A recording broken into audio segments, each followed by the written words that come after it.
तो सदा महफूज हुए हैं दाता तेरी याद में। बिन मांगे सब कुछ है पाया, क्या मांगू फरियाद में। हम तो सदा महफूज हुए हैं दाता तेरी याद में। बिन मांगे सब कुछ है पाया, क्या मांगू फरियाद में।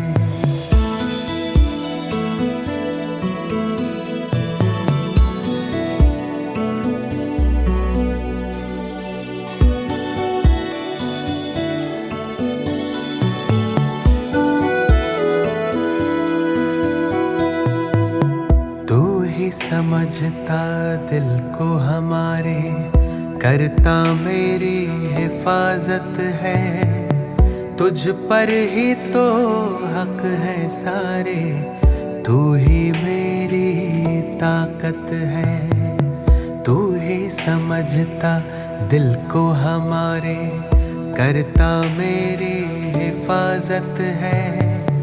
तुझ पर ही तो हक है सारे, तू ही मेरी ताकत है। तू ही सबसे पहले दिल में, बाकी सब है बाद में। हम तो सदा महफूज हुए हैं भगवन तेरी याद में। तू ही सबसे पहले दिल में, बाकी सब है बाद में।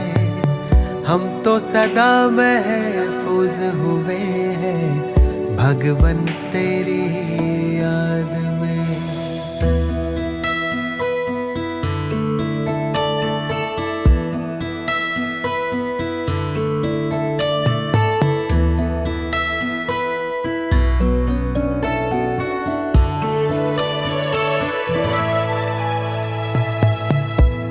जो गाता तू वो गजल है, तू ही भरता मुझ में बल है। तुझसे मुकम्मल मेरी सांसें, तू ही जीवन सबका तराशे। दिल जो गाता तू वो गजल है, तू ही भरता मुझ में बल है। तुझसे मुकम्मल मेरी सांसें, तू ही जीवन सबका तराशे। तुमने दी है हर एक खूबी मुझको आशीर्वाद में। हम तो सदा महफूज हुए हैं साहिब तेरी याद में। तुमने दी है हर एक खूबी मुझको आशीर्वाद में। हम तो सदा महफूज हुए हैं साहिब तेरी याद में।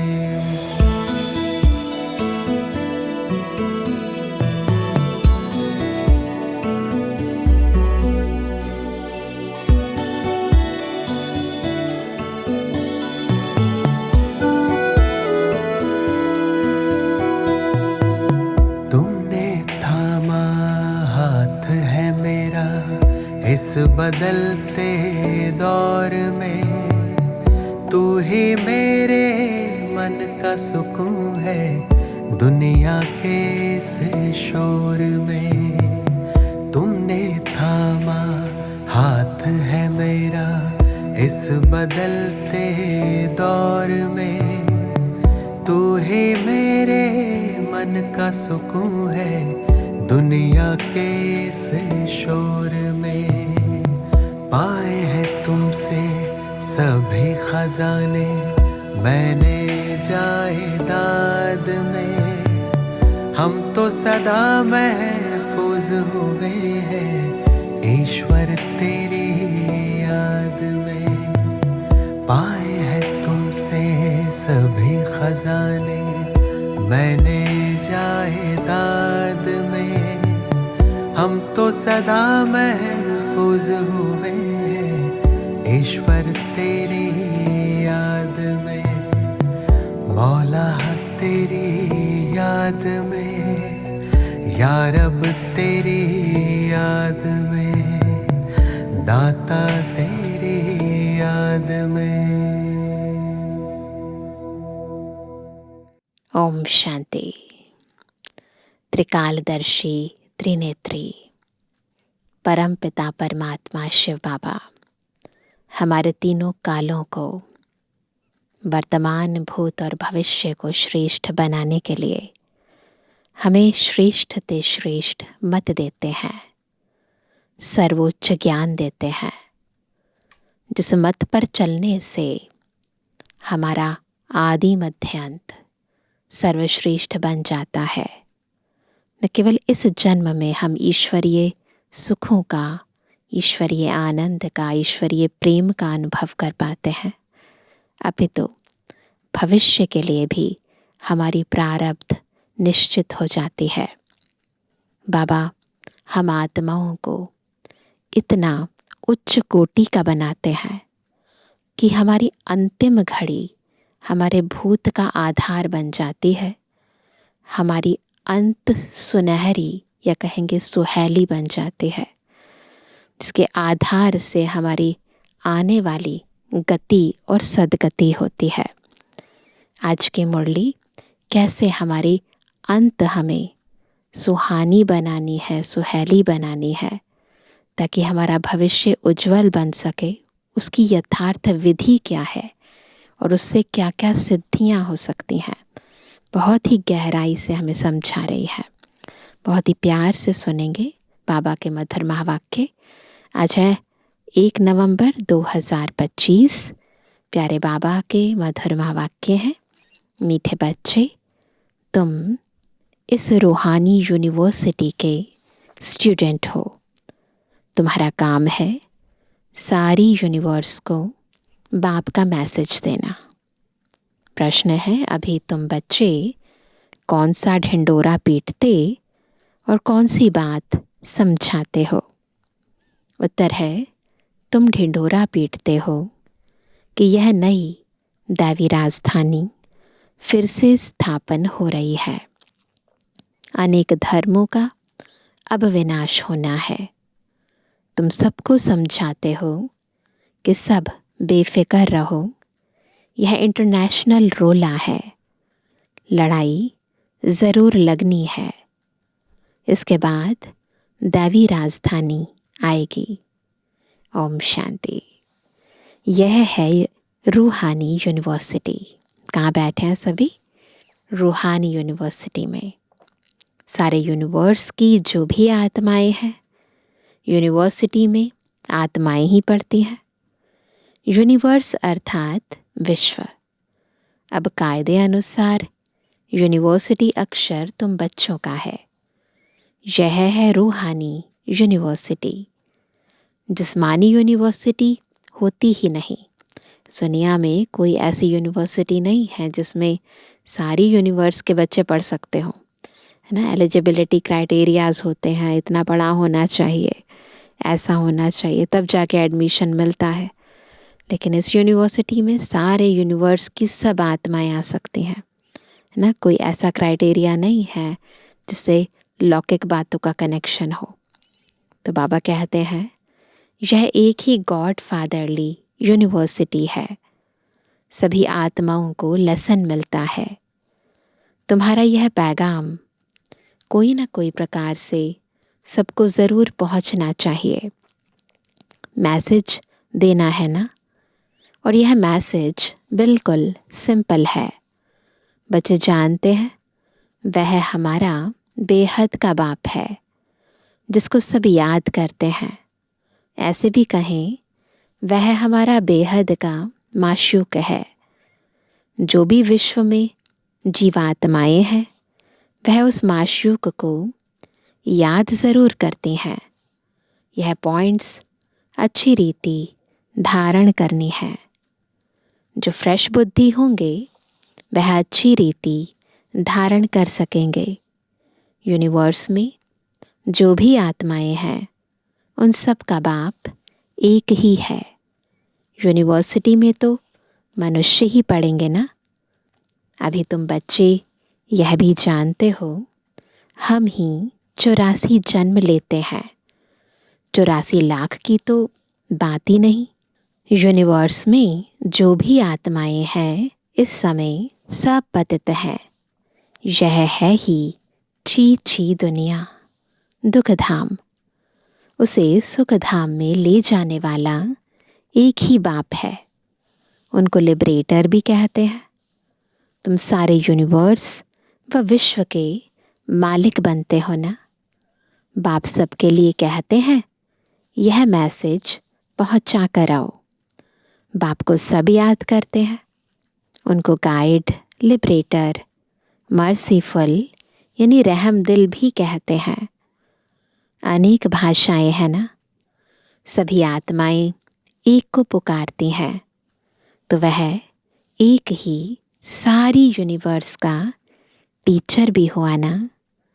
बाप तो है ही, परंतु यह किसको पता नहीं कि वह हम सब आत्माओं का टीचर भी है, गुरु भी है। सबको गाइड भी करते हैं। इस बेहद के गाइड को सिर्फ तुम बच्चे ही जानते हो। तुम ब्राह्मणों के सिवाय और कोई नहीं जानते। आत्मा को भी तुमने जाना है कि आत्मा क्या चीज़ है। दुनिया में तो एक भी मनुष्य नहीं, खास भारत, आम दुनिया, किसको भी पता नहीं कि आत्मा क्या चीज़ है। भल कहते हैं भ्रुकुटी के बीच चमकता है अजब सितारा, परंतु समझ कुछ नहीं। कहने की बात अलग होती है, पर अनुभव करना वो एक बिल्कुल अलग बात है। अभी तुम जानते हो, आत्मा तो अविनाशी है। वह कभी बड़ी या छोटी नहीं होती। जैसे तुम्हारी आत्मा है, बाप भी वही बिंदी है। बड़ा छोटा नहीं, वह भी है आत्मा, सिर्फ परम आत्मा है, सुप्रीम है। बरोबर सभी आत्माएं परम धाम में रहने वाली हैं।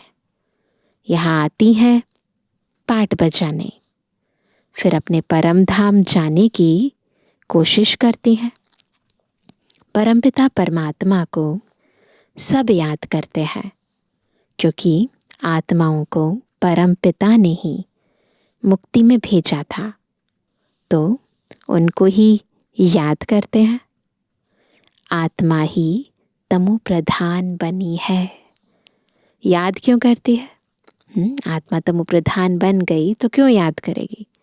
इतना भी पता नहीं है ना। बोलते जाएंगे क्या कि पतित पावन आओ, हमारे दुख हरो, परंतु वो कैसे आते हैं, कब आते हैं, उनकी क्या विधि है पावन बनाने की, कुछ भी पता नहीं।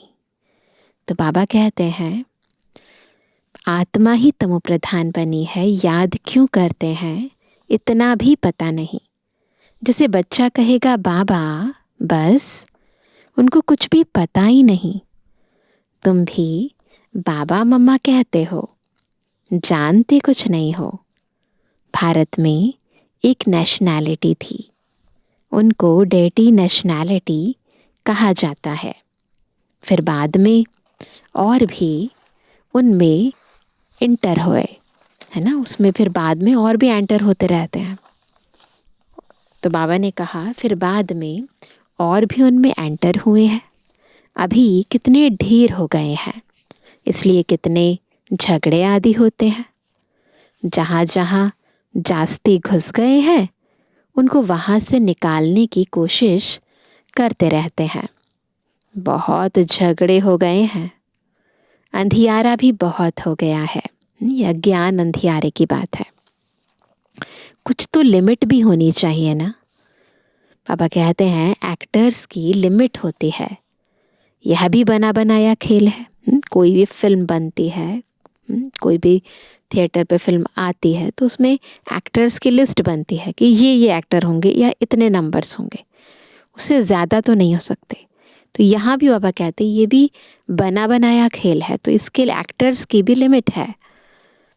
इसमें जितने भी एक्टर्स हैं उसमें कम जास्ती हो ना सके। जब सब एक्टर्स स्टेज पर आ जाते हैं फिर उनको वापस भी जाना है। जो भी एक्टर्स रहे हुए होंगे ऊपर परम धाम में आते रहेंगे।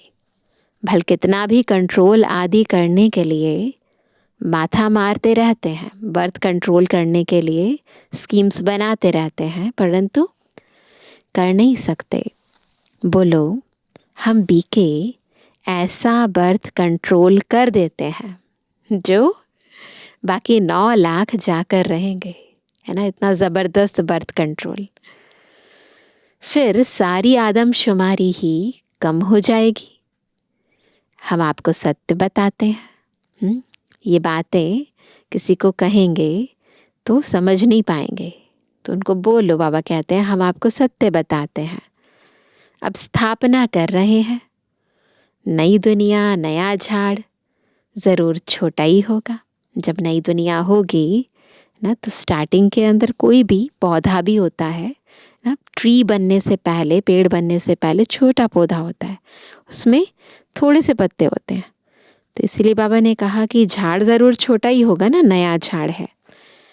यहाँ तो यह कंट्रोल कर नहीं सकेंगे क्योंकि तमो प्रधान और होता जाता है, वृद्धि होती जाती है। एक्टर्स जो भी आने वाले हैं यहाँ ही आकर शरीर धारण करेंगे। इन बातों को कोई समझते नहीं हैं, शुरूढ़ बुद्धि समझते हैं। राजधानी में तो हर प्रकार के पाठधारी होते हैं। सतयुग में जो राजधानी थी वह फिर से स्थापन हो रही है, ट्रांसफ़र हो जाएंगे। तुम अभी तमो प्रधान से सतु प्रधान क्लास में ट्रांसफ़र होते हो, पुरानी दुनिया से नई दुनिया में जाते हो। तुम्हारी पढ़ाई इस दुनिया के लिए नहीं है। ऐसी यूनिवर्सिटी और कोई हो ना सके। गॉड फादर ही कहते हैं हम तुमको अमरलोक के लिए पढ़ाते हैं।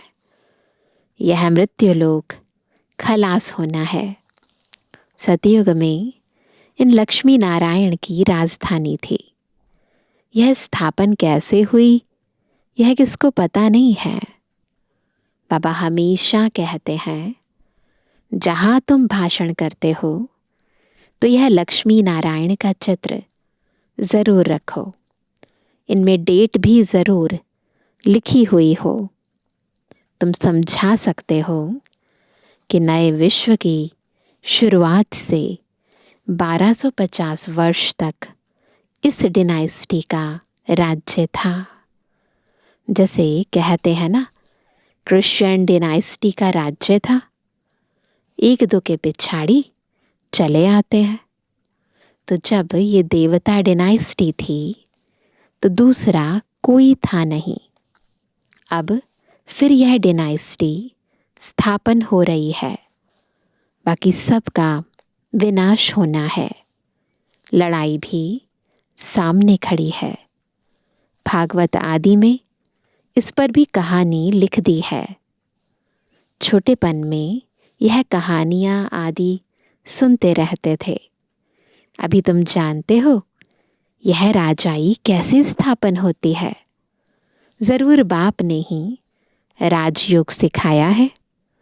जो पास होते हैं वह विजय माला का दाना बनते हैं। और कोई इस माला को जानते नहीं, बस माला फेरते हैं, परंतु माला का मन का कैसे बनना है और कौन सी आत्माएं हैं जिनका सिमरण किया जाता है, उन्होंने कौन से कर्म किए, ये सब बातें बाबा हमें समझाते हैं। तुम ही जानते हो, तुम्हारा प्रवृत्ति मार्ग है, इसलिए वो भी जोड़े में होते हैं ना। ऊपर में बाबा खड़ा है, उनको अपना शरीर है नहीं। ऊपर फूल दिखाते हैं तो उनका अपना शरीर नहीं है। फिर ब्रह्मा सरस्वती, सो लक्ष्मी नारायण। पहले चाहिए बाप, फिर जोड़ा। फूल अकेले बाबा, फिर जोड़ा, जिसे मेरुदाना कहते हैं। तो बाबा कहते हैं, पहले चाहिए बाप फिर जोड़ा, रुद्राक्ष के दाने होते हैं ना। नेपाल में एक वृक्ष है जहाँ से यह रुद्राक्ष के दाने आते हैं। उनमें सच्चे भी होते हैं, जितना छोटे उतना दाम बहुत। अभी तुम अर्थ को समझ गए हो। यह विष्णु की विजय माला अथवा रुंड माला बनती है, फिर जो विजय माला होती है वही फिर विष्णु की वैजयंती माला बनती है, उनकी वंशावली बनती है। वो लोग तो सिर्फ माला फेरते फेरते राम राम करते रहेंगे, अर्थ कुछ भी नहीं, माला का जाप करते हैं। यहाँ तो बाप कहते हैं मुझे याद करो। यह है अजपा जाप। मुख से कुछ बोलना नहीं है, गीत भी स्थूल हो जाता है। बच्चों को तो सिर्फ बाप को याद करना है, नहीं तो फिर गीत आदि याद आते रहेंगे। यहाँ मूल बात है ही याद की। तुमको आवाज से परे जाना है। बाप का डायरेक्शन है ही मन मना भवा। बाप थोड़ी कहते हैं गीत गाओ रड़ी मारो। मेरी महिमा गायन करने की भी दरकार नहीं है। बाबा कहते हैं मेरी महिमा भी गायन नहीं करो, उसकी ज़रूरत नहीं है। यह तो तुम जानते हो, वह ज्ञान का सागर, सुख शांति का सागर है। दुनिया भले कहे, लेकिन एक्चुअली में बाबा का जो ज्ञान क्या है, वो सुख कैसे देता है, वो प्यार कैसे करता है, वो शांति की अनुभूति कैसे कराता है, ये सब हमें पता है। मनुष्य नहीं जानते, ऐसे ही नाम रख दिए हैं। तुम्हारे सिवाय और कोई भी नहीं जानते। बाप ही आकर अपना नाम रूप आदि बताते हैं। मैं कैसा हूँ, तुम आत्मा कैसी हो। तुम बहुत मेहनत करते हो पाठ बजाने, आधा कल्प भक्ति की है। मैं तो ऐसे पाठ में आता नहीं हूँ। मैं दुख सुख से न्यारा हूँ। तुम दुख भोगते हो, फिर तुम ही सुख भोगते हो। सतयुग में तुम्हारा पाठ मेरे से भी ऊंचे है। मैं तो आधा कल्प वहाँ ही आराम से बैठा रहता हूँ, वानप्रस्थ में। तुम मुझे पुकारते आते हो, ऐसे नहीं कि मैं वहाँ बैठ तुम्हारी पुकार सुनता हूँ, वहाँ तक आवाज़ नहीं जाती है। मेरा पाठ ही इस समय का है। ड्रामा के पाठ को मैं जानता हूँ। अब ड्रामा पूरा हुआ है, मुझे जाकर पतितों को पावन बनाने का पाठ बजाना है। और कोई बात है नहीं। मनुष्य समझते हैं परमात्मा सर्वशक्तिमान है, अंतर्यामी है, सबके अंदर क्या क्या चलता है वह जानते हैं। बाप कहते हैं ऐसे है नहीं। तुम जब बिल्कुल तमो प्रधान बन जाते हो, तब एक्यूरेट टाइम पर मुझे आना पड़ता है। साधारण तन में ही आता हूँ। बाबा कोई राजे के तन में नहीं आते हैं, कोई भव का नहीं दिखाते हैं। बाबा साधारण तन में आते हैं। तुम बच्चों को आकर दुख से छुड़ाता हूँ। एक धर्म की स्थापना ब्रह्मा द्वारा, अनेक धर्मों का विनाश शंकर द्वारा, हाहाकार के बाद जय जयकार हो जाएगी। कितना हाहाकार होना है, आफतों में मरते रहेंगे। पहले से ही बाबा ने बताया है। नेचुरल कैलेमिटीज़ की भी बहुत मदद रहती है सफाई करने में, नहीं तो मनुष्य बहुत रोगी दुखी हो जाए। बाप कहते हैं बच्चे दुखी ना पड़े रहें, इसलिए नेचुरल कैलेमिटीज़ भी ऐसी जोर से आती हैं जो सबको खत्म कर देती हैं। तड़पते हैं, रोगी होते हैं, उससे तो बहुत ज़्यादा दर्द होता है ना। तो वह कहते हैं कि सबकी मदद के लिए करता हूँ ऐसे, कि ऐसी कैलेमिटीज़ आती हैं जो सब खत्म हो जाते हैं। बॉम्ब्स तो कुछ नहीं है, नेचुरल कैलेमिटीज़ बहुत मदद करती हैं। अर्थक्वेक में ढेर खत्म हो जाते हैं। पानी का 1-2 घुटका आया, यह खत्म। समुद्र भी ज़रूर उछल खाएगा, धरती को हप करेगा। 100 फुट पानी उछल खाए, सोचो 100 फुट पानी उछल खाए तो क्या कर देगा। यह है हाहाकार की सीन। ऐसी सीन देखने के लिए हिम्मत चाहिए, है हिम्मत। मेहनत भी करना है, निर्भय भी बनना है। तुम बच्चों में अहंकार बिल्कुल नहीं होना चाहिए। निर्भय भी बनना है, निरहंकारी भी बनना है। देही अभिमानी बनो। देही अभिमानी रहने वाले बड़े मीठे होते हैं। बाप कहते हैं, मैं तो हूँ निराकार और विचित्र। निराकार भी है और विचित्र है। चित्र नहीं है बाबा के पास। यहाँ आता हूँ सर्विस करने के लिए। हमारी बड़ाई देखो कितनी करते हैं। ज्ञान का सागर हे बाबा, और फिर कहते हैं पतित दुनिया में आओ। तुम निमंत्रण तो बड़ा अच्छा देते हो। ऐसा भी नहीं कहते कि स्वर्ग में आकर सुख तो देखो, ऐसे तो नहीं कहते। कहते हैं हे पतित पावन, हम पतित हैं, हमको पावन बनाने आओ। निमंत्रण देखो कैसा है, एकदम तमु प्रधान पतित दुनिया। और फिर पतित शरीर में बुलाते हैं, बड़ा अच्छा निमंत्रण देते हैं। भारतवासी, ड्रामा में राज ही ऐसा है, इसी निमंत्रण की नोंद है ना। सत्ययुग में तो हमें बाबा याद ही नहीं होगा। इनको भी थोड़ी पता था कि मेरा बहुत जन्मों के अंत का जन्म है। बाबा ने प्रवेश किया है तब बताते हैं। बाबा ने हर एक बात का राज समझाया है। ब्रह्मा को ही वननी यानी पत्नी बनना है। बाबा खुद कहते हैं, मेरी यह वन्नी है मेल का शरीर, परंतु बाबा ने उनके द्वारा, ब्रह्मा माँ के द्वारा हम बच्चों को अडॉप्ट किया है। तो बाबा की वो वन्नी यानी पत्नी हुई। मैं इनमें प्रवेश कर इन द्वारा तुमको अपना बनाता हूँ। यह सच्ची सच्ची बड़ी माँ हो गई और वह एडॉप्टेड माँ ठहरी।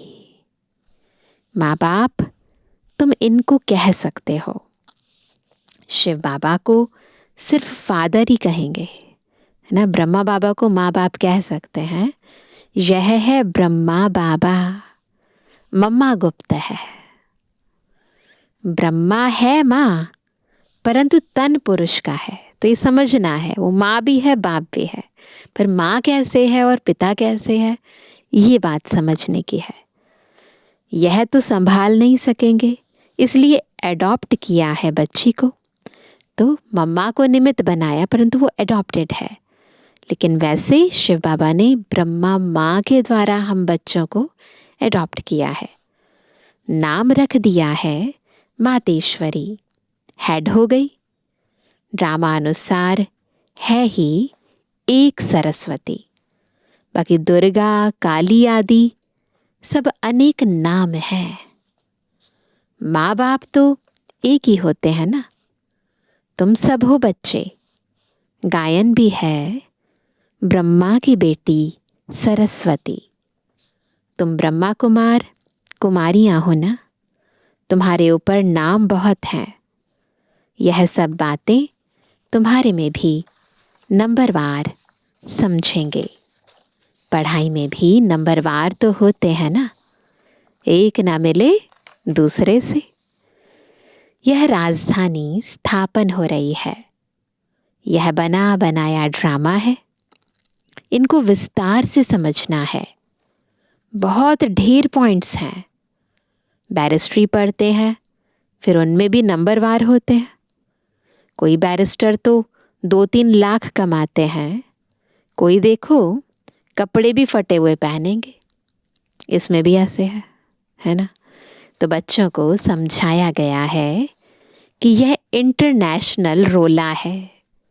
अभी तुम समझाते हो कि सब बेफिक्र रहो, लड़ाई तो जरूर लगनी ही है।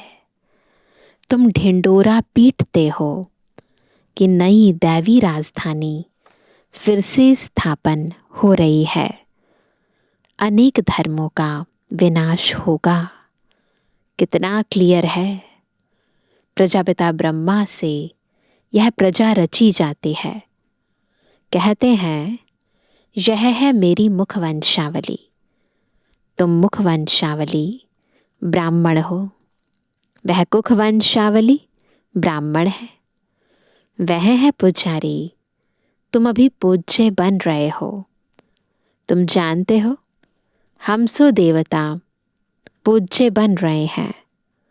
तुम्हारे ऊपर अभी लाइट का ताज नहीं है। तुम्हारी आत्मा जब पवित्र बनेगी तब यह शरीर छोड़ देगी।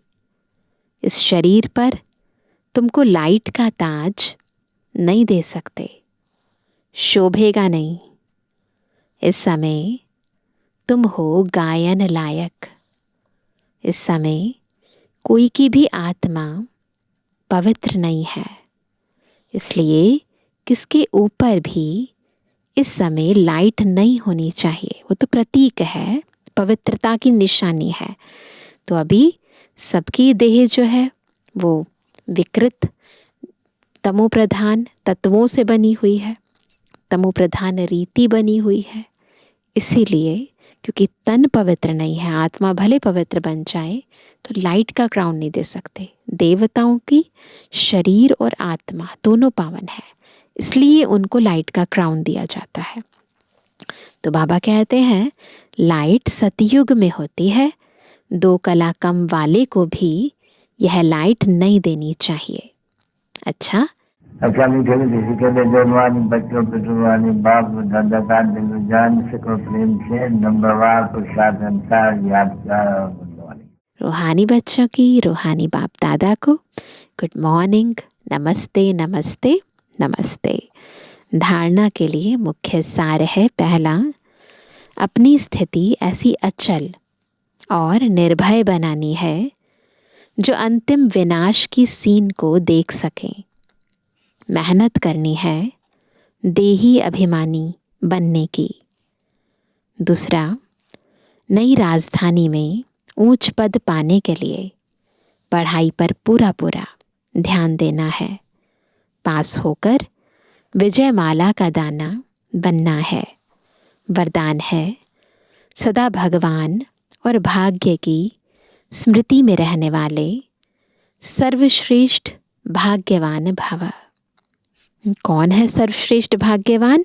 जो सदा भगवान और भाग्य की स्मृति में रहता है। तो बाबा ने कहा संगम युग पर चैतन्य स्वरूप में भगवान बच्चों की सेवा कर रहे हैं। भक्ति मार्ग में सब भगवान की सेवा करते, लेकिन यहाँ चैतन्य ठाकुरों की सेवा स्वयं भगवान करते हैं। अमृत वेले उठाते हैं, भोग लगाते हैं, सुलाते हैं। रिकॉर्ड पर सोने और रिकॉर्ड पर उठने वाले ऐसे लाडले व सर्वश्रेष्ठ भाग्यवान हम ब्राह्मण हैं। इसी भाग्य की खुशी में सदा झूलते रहो। सिर्फ बाप के लाडले बनो, माया के नहीं। जो माया के लाडले बनते हैं वह बहुत लाड कोड करते हैं, तो बाबा के लाडले बनो। स्लोगन है अपने हर्षित मुख चेहरे से सर्व प्राप्तियों की अनुभूति कराना सच्ची सेवा है।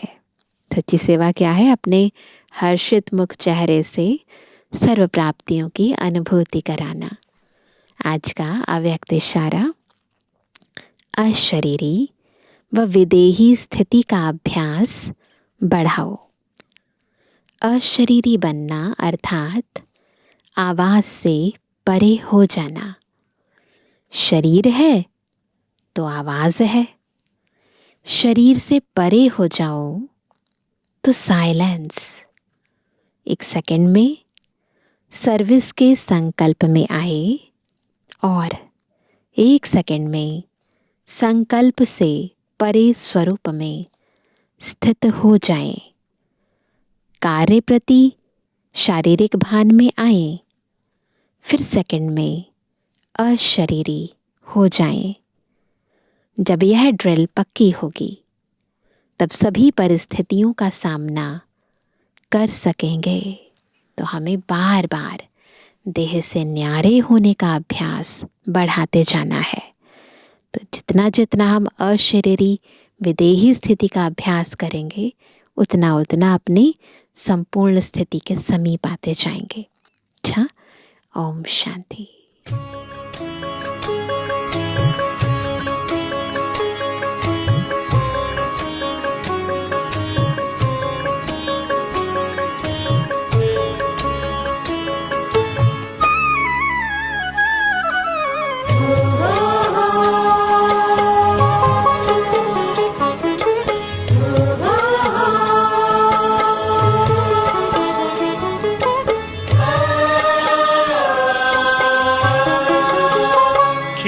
खुशी के हजार उपवन हमारी राहों में,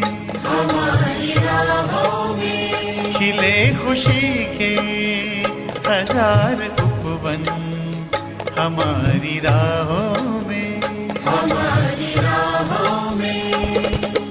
आन बसे प्यारे प्रभु जब से इन निगाहों आन बसे प्यारे प्रभु जब से इन निगाहों में, खिले खुशी के हजार उपवन हमारी राहों में,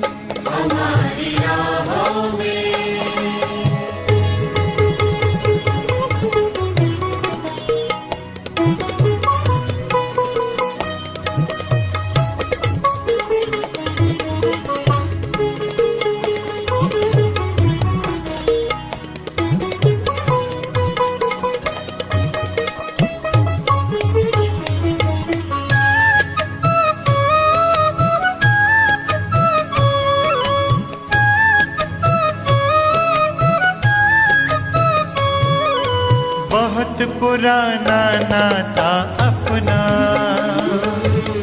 फिर भी लगता नया नया, बहुत पुराना नाता अपना फिर भी लगता नया नया। ऐ रूहानी जादूगर तो हमें बता दे किया है क्या,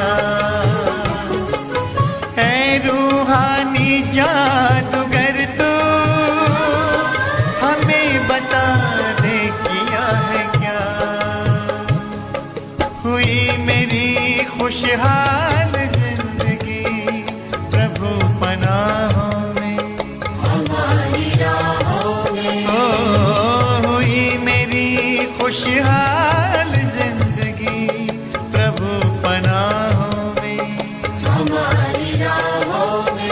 खिले खुशी के हजार उपवन हमारी राहों में,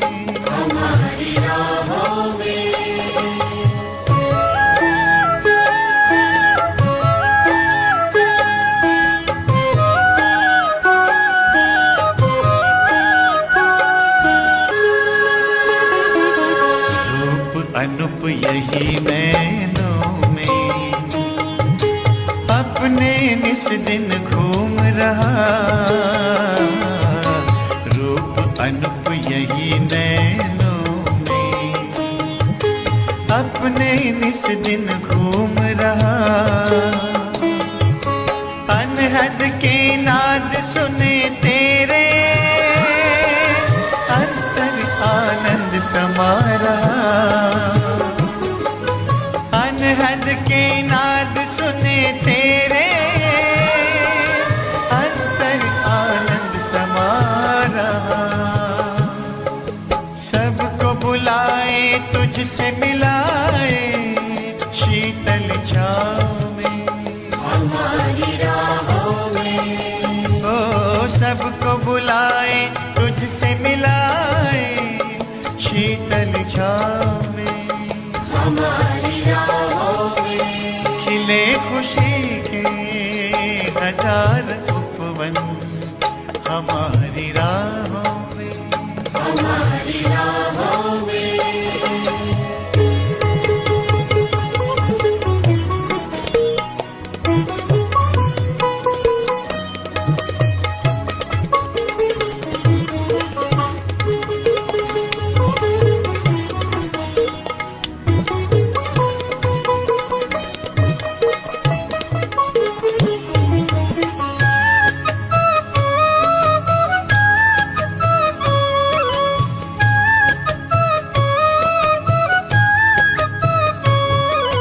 गहने गुणों के हम पहने, हीरा हमें बनाया है। गहने गुणों के हम पहने, हीरा हमें बनाया है। पवित्रता के मोती भर के मस्तक को चमकाया है। पवित्रता के मोती भर के मस्तक को चमकाया है। किरण किरण उतर उतर बिखर गई सभी दिशाओं में, हमारी राहों में। ओ किरण किरण उतर उतर बिखर गई सभी दिशाओं में, हमारी राहों में। खिले खुशी के हजार उपवन, हमारी राहों में, हमारी राहों में।